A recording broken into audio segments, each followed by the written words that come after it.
My mom tried to cut me from Dad's will at the reading. She wanted it all for her and my sister. The lawyer smirked. Actually, Douglas had other plans. Hey, Reddit. Been thinking about posting this, and here we are. This is the story of how my dad handed my leeching mom and sister a reality check after he passed. Grab popcorn. This one is savage. I'm Sophie W. Carter, 29, female.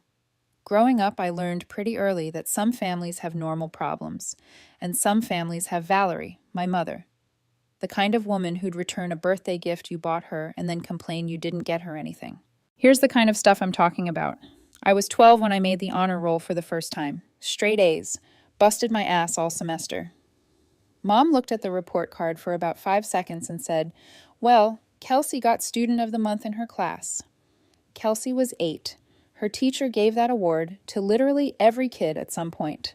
But somehow that was more impressive. My sister Kelsey was not just the golden child. Mom freaking worshipped her. 4 years younger and, according to Mom, the second coming of Christ in blonde highlights. I was the family screw-up. Didn't matter that I got better grades, played varsity baseball, had actual friends. In Mom's eyes, I was always one step away from being a disappointment.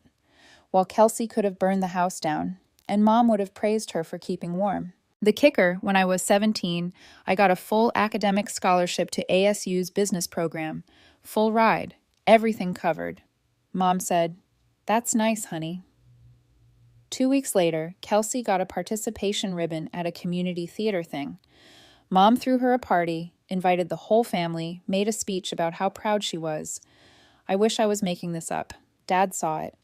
Douglas wasn't perfect, but he wasn't blind either. He'd pull me aside after Mom's performances and say stuff like, "Your mother has her own way of seeing things," which was his way of saying, "Your mother's insane, but I've been married to her for 20 years, and I'm too tired to fight." He spent extra time with me, made sure I knew I wasn't losing my mind. Around the time I turned 16, he started telling me to keep records of things, emails, texts, conversations. Seemed weird as heck back then. Makes perfect sense now. He died 8 weeks ago. Heart attack at 62. Seemed like it came out of nowhere, but honestly, it didn't. Living with Valerie for 35 years would kill anybody. Mom had been writing him for years about the business, about money, about how Kelsey deserved more support for her fashion career. Yeah, my sister's job was working part-time at some overpriced boutique in Scottsdale, calling herself a fashion consultant while Dad paid her rent. The funeral was a performance. Mom played the grieving widow like she was auditioning for something. Kelsey played the devastated daughter, posting black and white photos with crying emojis every 6 hours. Meanwhile, I handled all the actual logistics, contacted relatives, arranged the service, dealt with the funeral home, the usual scapegoat stuff. At the reception, Mom pulled me aside. "Your father would want you to be practical about this, Sophie. Kelsey has opportunities right now. Your father's estate needs to support that." "What opportunities, Sien?" I asked. "Her part-time retail job." She got that look, the one that said I was being difficult again. "She has connections in the fashion industry, boutique management opportunities. This is her career, and it requires investment. Your father understood that." Sure he did. That's why he'd been quietly paying her rent for 3 years, while she built her network by folding clothes. "We'll discuss it later at the will reading," Mom said. Translation: "I've already decided how this goes, and you're going to shut up and accept it." That was 6 weeks ago, and I'd spent those weeks watching Mom and Kelsey plan their financial victory lap. They'd already started shopping, already started talking about the vacation house in Scottsdale they were going to buy, already started treating Dad's life insurance and estate like their personal ATM. Then the reading day came, Calder and Associates in downtown Phoenix. Mom was dressed like she was attending a charity gala. Black Chanel suit, pearls, the works. Kelsey was right beside her in designer everything, scrolling through her phone and checking her makeup every 30 seconds. "Should we get lunch somewhere nice after this?" Kelsey asked Mom. "Not immediately," Mom said. "We want to be respectful." Right. These two had about as much respect as hyenas circling something dead. I was sitting across from them. Mom kept shooting me these looks like my existence was offensive. Kelsey hadn't acknowledged me once. My Uncle Stephen walked in about 10 minutes later. Dad's younger brother, the only family member who'd ever treated me decently. He nodded at me, shook hands, and sat down without saying much. "Didn't expect to see you here, Stephen," Mom said, tight smile, the kind that didn't reach her eyes. "Douglas was my brother," Stephen said simply. "Where else would I be?" The receptionist called us back before Mom could respond. We filed into the conference room where Daniel Calder was waiting. Gray hair, expensive suit. He'd been Dad's lawyer for 20 years, knew the whole family situation, probably sat through Dad venting about Mom's nonsense more than once. "Thank you all for coming," Calder said. "I know this is difficult. Douglas was a good man and a valued client." "Yes, very sad," Mom said quickly. "Now, Daniel, I think we all know why we're here. Douglas and I discussed the estate extensively. Everything should be straightforward." Calder's eyebrow went up. "Mrs. Holloway, I think it's best if we proceed with the reading before any assumptions are made." Mom didn't like that, but she smiled and nodded like she was being patient with a slow child. Calder opened the folder. "Douglas's will is actually quite simple. It was last updated 8 months ago." "8 months?" Kelsey spoke up. "But Mom said they just finalized everything." "We did discuss certain matters," Mom said smoothly. "I'm sure it's all in order." "The will leaves several specific bequests," Calder continued, "to Valerie Holloway, Douglas's wedding ring, and the sum of $1. The room went dead silent. Mom's face went through like 5 different emotions in 2 seconds. "Excuse me, what?" $1, Calder repeated, "along with his wedding ring." "That's ridiculous," Kelsey said. "There must be a mistake." "No mistake. To Kelsey Holloway, Douglas leaves his collection of fishing rods and the sum of $1. Kelsey looked like someone had slapped her. "Fishing rods? I don't even fish." "That was rather the point, I believe," Calder said dryly. I was trying so hard not to smile. Stephen caught my eye and gave me the tiniest nod. "This is invalid," Mom said. "The Grieving Widow Act was gone. Douglas wasn't in his right mind. I'll contest this." "You're welcome to try," Calder said. "However, Douglas had a complete cognitive evaluation 6 months ago. He was perfectly sound. Additionally, he recorded a video statement explaining his decisions. Would you like to see it?" "Yes," I said. First word I'd spoken since we sat down. Calder pulled out a tablet and set it on the table. Press play. Dad's face filled the screen. He was sitting in the same office, looking healthy and lucid. "If you're watching this, I'm dead, and Valerie's probably throwing a fit right about now." Mom's face went red. Dad continued on the screen. "Let me start by saying I love my daughter, Sophie W. Carter. She's the only one in this family who never asked me for a darn thing except my time. The only one who visited because she wanted to. The only one who gave a crap about me as a person instead of a wallet." Mom stood up. "I don't have to listen to this." "Sit down, Mrs. Holloway," Calder said. It wasn't a request. She sat. "Valerie," Dad's voice continued, "you've been trying to bleed me dry for 35 years. Every business decision I made, you questioned. Every dollar I spent on Sophie, you resented. You turned Kelsey into a spoiled brat who thinks the world owes her a living. And you tried your hardest to convince me my daughter was worthless. It didn't work." Kelsey was crying, the ugly kind. Mascara running down her face in black streaks. She had her hands over her face, shoulders shaking. "I'm leaving you $1 each because you're both legally entitled to something. But here's what you need to know. Everything else goes to Sophie W. Carter. The house, the business, the investment accounts, all of it. But here's the thing. It already transferred to her 2 years ago through a trust I established." Mom's face went from red to white. "That's right. 2 years ago, I moved everything into an irrevocable trust with Sophie as the sole beneficiary. You've been living in Sophie's house for 2 years, Valerie, driving her cars, spending her money. Every credit card purchase, every check you wrote, every bill you paid, all from accounts Sophie owned." "That's not possible," Mom muttered. "I had my reasons," Dad continued. "I needed to see if you'd change.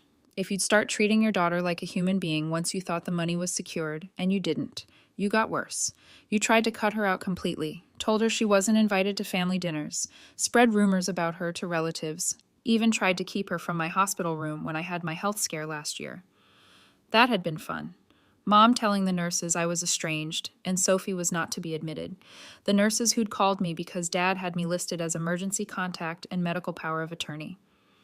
So here's how this works, Dad said. Sophie owns everything. The house, the cars, the business, the investment portfolio. Valerie, you get $1 and my wedding ring back. Kelsey, you get my fishing rods because maybe learning a skill would do you some good. As for the rest of your lives, that's Sophie's call. But if I were her, I'd tell you both to go take a hike. The video ended. The silence in that room was beautiful. Mom found her voice first. This is fraud. He was clearly mentally ill. I'm contesting this. Calder pulled out a stack of documents, medical records, psychiatric evaluations, video recordings of Dad meeting with multiple doctors. Mrs. Holloway, your husband had 4 separate psychiatric evaluations in the 2 years before his death. All of them confirm he was of sound mind. He was quite thorough. The house is in both our names, Mom said desperately. Community property state. He can't just... Actually, the house was placed in the trust before your last refinance, Calder interrupted. You signed the paperwork yourself. Did you read what you were signing? Mom's mouth opened. She'd been too busy spending money to read contracts. Kelsey was still crying, but now it was angry crying. This is nonsense. Sophie doesn't deserve anything. She was never there. She never cared about this family. I finally spoke up. Never there? I visited Dad every Sunday for 10 years. You showed up on holidays when you needed money. That's not true. I have texts, hundreds of them. You asking Dad for rent money, car payments, credit card bailouts. Want me to read them out loud? She shut up. What about the business? Mom demanded. I worked in that office for years. I built that company with Douglas. Stephen laughed. Valerie, you answered phones part-time for 3 years in the 80s. Douglas built that company himself. Who the heck asked you? Mom snapped. Douglas did, Stephen said calmly. He asked me to be here for this. Asked me to make sure Sophie had backup when you tried your nonsense. And here we are. There's a few more things to cover, Calder said, clearing his throat.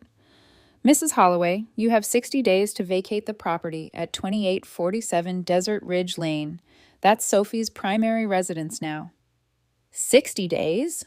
Mom was practically screaming. I've lived there for 35 years. You lived there while married to the man who owned it, Calder corrected. That man is dead, and the property belongs to his daughter. You're being given 60 days out of courtesy. If you contest the trust, that timeline accelerates to 30 days. This is insane, Kelsey said. Sophie, come on. You're really going to kick Mom out. Yeah, I said, I really am. We're family. No, we're related. Mom was pacing now. You could see her brain working, looking for leverage. The jewelry. I have jewelry that Douglas bought me. That's mine. Items purchased with marital funds are subject to division, Calder said. However, we have complete documentation of every purchase made in the last 10 years. Any jewelry that can be proven to have been purchased by Douglas or with his funds will need to be returned. Everything was purchased with his funds, Mom shrieked. She looked at me with pure hatred. You planned this. You turned him against us. I didn't have to turn him against anyone. You did that yourselves. I just stood back and watched.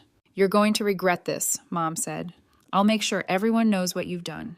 The family, the church, your father's business associates, they'll know you stole from your own mother. Go ahead, I said. I've got about 3.2 million reasons not to give a crap what people think. Stephen snorted. Valerie, you might want to quit while you're behind. But Mom was on a roll now. That money was supposed to support Kelsey's career. She has real opportunities. Your father promised to support her. He did support her, I said, for years. And what did she do with it? Post pictures of her brunch on Instagram? Real valuable contribution to society. Screw you, Sophie, Kelsey spat. Creative. You come up with that yourself, or did you see it in a meme? Okay, that's all, Calder interrupted. Sophie, I need you to stay for a few minutes to sign some documents. Valerie, Kelsey, you're free to go. They didn't move, just sat there in shock, like their brains couldn't process what had just happened. Ladies, Stephen said, you heard the man. Time to go. Mom stood up. Her hands were shaking. Fine, but this isn't over. They left, Mom first, walking like she'd just aged 20 years. Kelsey following behind, still crying, her designer bag clutched to her chest like it could protect her. The door closed behind them. Stephen let out a long whistle. Good grief, that was brutal. Your brother was a thorough man, Calder said. That he was, Stephen agreed. That he was. After Mom and Kelsey left, Calder walked me through the actual documentation. The trust papers, the property deeds, the business documents, everything Dad had transferred into my name over the past 2 years without anyone noticing. Your father was brilliant, Calder said. He structured everything so it wouldn't trigger any red flags. Small transfers, gradual changes. By the time anyone realized what was happening, it was done. How did he keep Mom from finding out? I asked. Separate accounts, Calder explained. He maintained the joint accounts she had access to, kept them funded at normal levels, but he moved everything else into the trust accounts. She never looked at the full financial picture because she didn't need to. The money was always there when she wanted it. So she was spending my money for 2 years. Yes. Can she contest this? I asked Calder. She can try, he said, but she'll lose. Douglas had everything documented. He even kept a journal detailing her attempts to manipulate him and exclude you from family events. He kept a journal? Calder pulled out a leather-bound book, thick. He started it years ago when he began to really see the pattern. Everything's in here. Dates, times, specific incidents. It's admissible in court if she decides to fight. I flipped through it, page after page of documented abuse. We spent another hour going through paperwork, signing documents, transferring titles. By the time we were done, my hand was cramping and my head was spinning with information about investment portfolios, business assets, and property holdings. One more thing, Calder said. He handed me a sealed envelope. Your father wanted you to have this. It's for you to read alone. I pocketed the letter. Stephen offered to buy me lunch. We went to this Mexican place Dad used to love, sat in a back booth and ordered drinks and tacos while the afternoon heat shimmered outside. Your old man called me about 6 months ago, Stephen said, told me what he was planning. Asked if I'd have your back when it went down. He knew it would get ugly. He knew Valerie would go nuclear. Kelsey, too. They're predictable. My phone had been buzzing nonstop since we left the lawyer's office. Texts from relatives, from family friends, from people I hadn't talked to in years. Mom had clearly started making calls, spinning her version of events. One text from my Aunt Joyce. Sophie, your mother is devastated. How could you do this? I replied, talk to Calder and Associates. They have the full story. Another from my cousin Brad. Dude, what the heck? Your mom's saying you stole everything. Stephen's phone was blowing up too. He ignored it. Just ate his tacos and drank like he didn't have a care in the world. You're going to get a lot of that, he said. Valerie's going to try to turn everyone against you. Let her, I said. Anyone who believes her without hearing my side isn't worth keeping around anyway. Stephen smiled. Your dad would be proud. We finished lunch. Stephen drove me back to my apartment, the actual apartment I'd been living in, not the small, struggling apartment Mom thought I lived in. It was a nice place. Downtown Phoenix, 2-bedroom, comfortable. You going to move into the house? Stephen asked. Eventually, I said. Want to let it air out first. Get rid of the Valerie stink? He laughed. Fair enough. You need anything, you call me, day or night. Your dad asked me to look out for you, and I don't take that stuff lightly. Thanks, Stephen. After he left, I sat on my couch and opened Dad's letter, the private one Calder had given me. Sophie, it started. If you're reading this, I'm gone. And hopefully Valerie's losing her mind right about now. I'm sorry I put you through 35 years of her nonsense. I'm sorry I didn't protect you better when you were a kid, but I hope I made up for it by protecting you now. I kept reading. The money's yours, he wrote. Use it well. Don't blow it on stupid stuff. Invest it. Grow it. Build something. But more importantly, use it to be free. Free from anyone who wants to use you. You deserve that freedom. The letter went on for pages. Advice about the business, about investments, about finding someone who actually gave a crap about you instead of your bank account. One last thing, the letter ended. Don't feel guilty. They will try to make you feel guilty. Kelsey will cry. They'll beg. They'll tell you I wasn't in my right mind. Don't believe them. I knew exactly what I was doing, and I'd do it again in a heartbeat. Take care of yourself, kid. Love, Dad. I sat there for a long time, holding the letter, thinking about the man who'd played the long game, so I'd be okay. My phone rang. Mom. I sent it to voicemail. It rang again. Kelsey. Voicemail. A text from Kelsey. Sophie, please, we need to talk. Too little, too late. Over the next few weeks, they went into full meltdown mode. Mom tried everything. Crying phone calls to relatives, posting on Facebook about ungrateful children, showing up at the house and demanding to be let in. I had the locks changed within 48 hours of the will reading. She stood outside screaming about her property rights until the neighbors called the cops. The cop who showed up was this big dude named Officer Salgado. He listened to her rant for about 30 seconds before cutting her off. Ma'am, do you have legal ownership of this property? I lived here for 35 years. That's not what I asked. Do you have your name on the deed? My husband. Your deceased husband who left the property to his daughter, the daughter who's asking you to leave. She tried the tears, the whole performance. Salgado wasn't buying it. Ma'am, you need to leave the property or I'll cite you for trespassing. This is my home. According to the documents Ms. Carter showed me, this is her home. You have 60 days to collect your belongings per the eviction notice, but right now you need to leave. She left, but not before screaming at me through the window about what an ungrateful daughter I was. The neighbors got a heck of a show. Kelsey took a different approach. She went to everyone she knew, called mutual friends, posted long rants, told her coworkers at the boutique. Anyone who would listen got an earful about her cruel sister who stole from her, about how her father's will was manipulated and she was getting justice. Her friends were split between supporters who ate up the victim narrative and people who asked why she didn't just get a better job.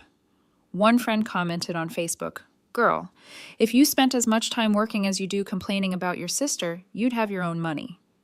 Kelsey blocked her. She tried to start a GoFundMe. Help me fight my sister's theft of my inheritance. It raised $300 before GoFundMe shut it down for violating their terms about legal disputes. Kelsey made another Facebook post about being silenced by the corrupt system. The comments on that one were brutal. Someone wrote, "Maybe you're being silenced because you're full of nonsense." Another said, "Your dad literally recorded a video explaining why he cut you out. That's not theft, that's consequences." Kelsey deleted the post and deactivated Facebook for a week, then came back with a new post about taking time for my mental health and how toxic people were attacking her.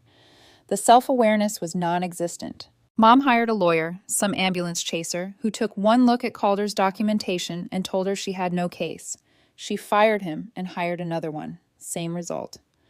By the third lawyer, she was running out of money for retainers. She showed up at my apartment one night. I saw her through the peephole, didn't answer. She knocked for 20 minutes before giving up. She left a note taped to my door. "I'm your mother. I raised you. You owe me."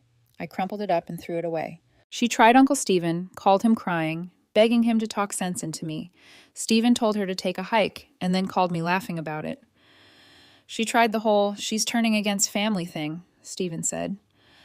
I reminded her that she'd been bleeding my brother dry for decades. She hung up on him. The 60-day eviction notice came and went. Mom didn't move out. She claimed she had nowhere to go.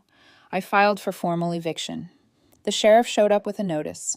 Mom threw a tantrum in the driveway that the neighbors recorded and posted to the community Facebook group. The video went viral in the neighborhood. Mom screaming about her rights. The sheriff explaining property law like he was talking to a toddler. Mom calling me every name in the book. The sheriff eventually threatening to arrest her. She was basically the local entertainment for a week. Kelsey moved in with some guy she'd been dating for 3 weeks.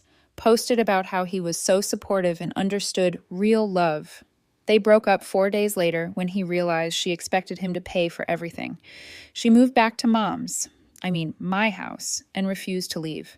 I had the utilities shut off. No power, no water, no AC in August in Phoenix. The temperature inside that house must have hit 110 degrees. They lasted 3 days before they finally packed up and left. Mom rented an apartment in a bad part of town, the kind of place she would have called sketchy before she had to live there. Kelsey couch surfed with various friends until they all got tired of her stuff. The business transition was smooth. Dad had good people running things. They were happy to see me taking over instead of Mom trying to meddle. Sales actually went up the first quarter after Dad died because people weren't dealing with Mom's crazy anymore. One of the longtime employees, Tom, pulled me aside. "Your dad was a good man. Glad to see things worked out the way they should have." I sold the house. Couldn't deal with being in a place that had that many lousy memories. Bought a modern place in Scottsdale. Minimalist, clean, No history, no ghosts, huge windows overlooking the desert. Finally, some peace and quiet. Mom found out and lost her mind. Posted on Facebook about how I'd stolen her home and sold it to erase her existence. The post got 12 likes, mostly from people who didn't know the full story. Someone commented, "Valerie, you need to stop. You're embarrassing yourself." Mom replied, "You don't know what I've been through." The commenter responded, "We all know. Douglas's lawyer made sure of that. You treated your daughter like garbage and now you're paying for it. Take the L and move on." Mom deleted the post. Kelsey got kicked out of her couch surfing situation and had to move in with Mom in the crappy apartment. 2 narcissists in 600 square feet. I would have paid to see that disaster. According to Stephen's sources, they were fighting within a week. Kelsey blaming Mom for turning Dad against them. Mom blaming Kelsey for being a burden. Zero self-reflection, zero accountability, just blaming each other. The text messages continued, both of them begging, threatening, guilt-tripping. I blocked them both.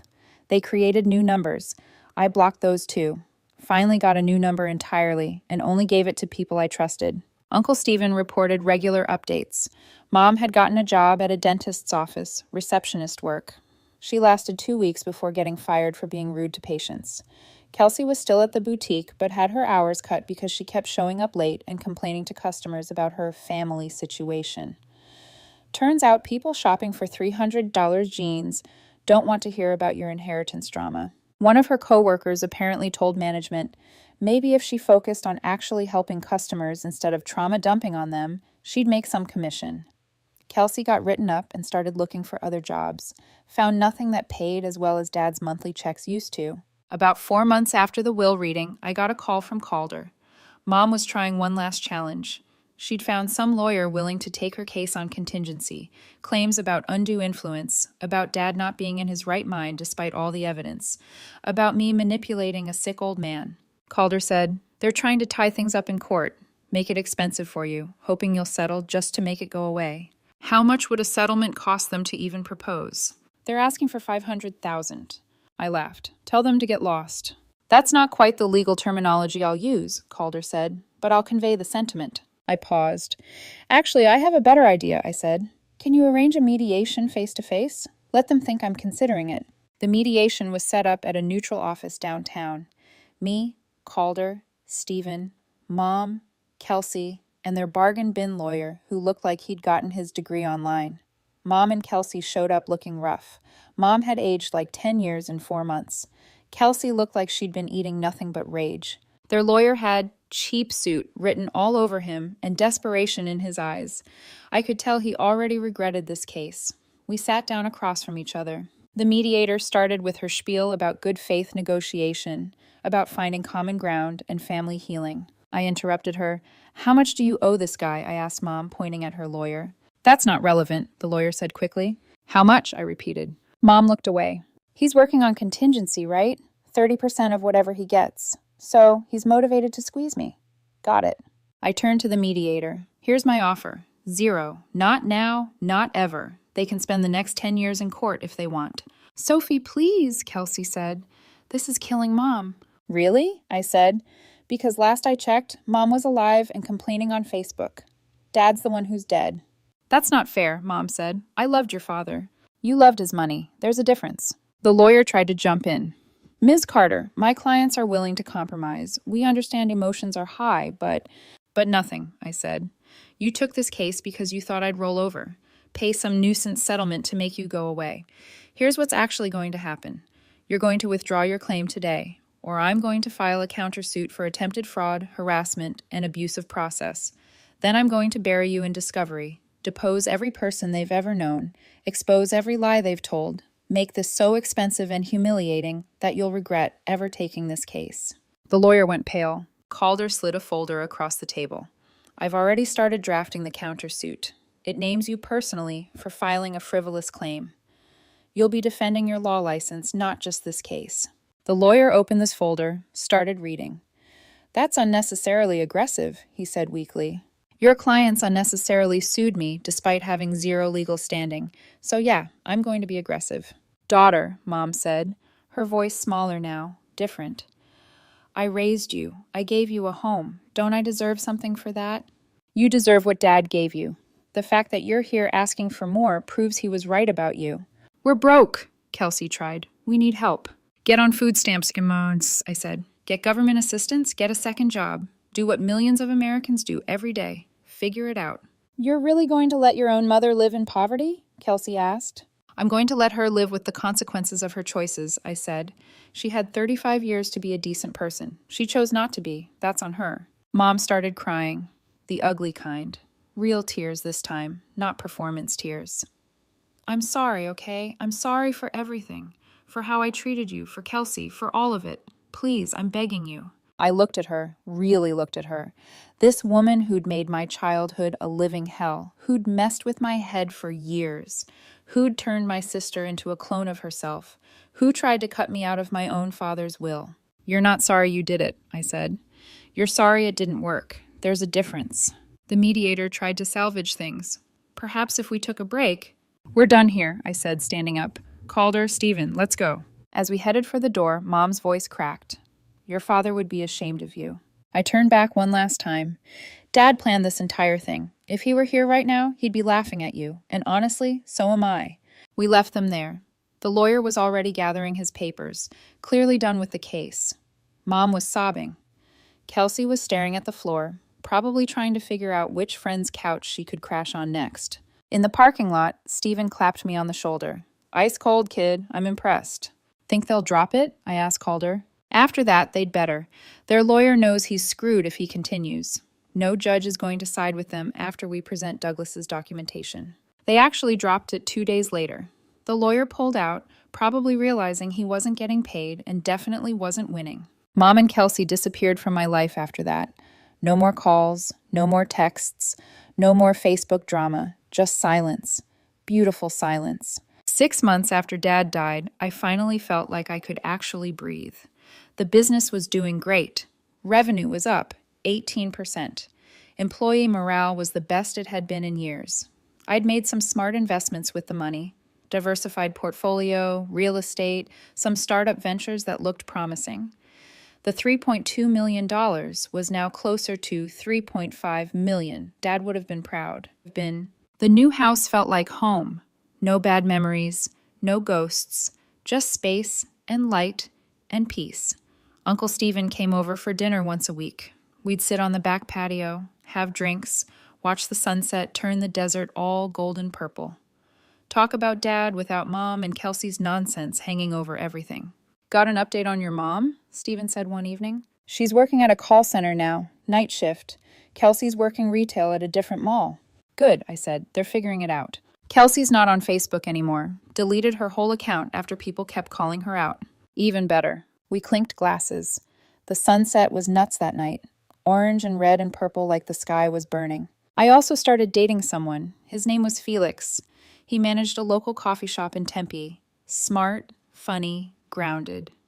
We met when I stopped by for my usual caffeine fix, and he accidentally gave me the wrong drink. We ended up talking for an hour, laughing like we'd known each other for years. He didn't know or care about the money. He just liked me for me. When I finally told him about everything, Mom, Kelsey, the inheritance, the trust, he didn't flinch. He just said, "Sounds like your dad was a genius." And for the first time in a long time, I believed it.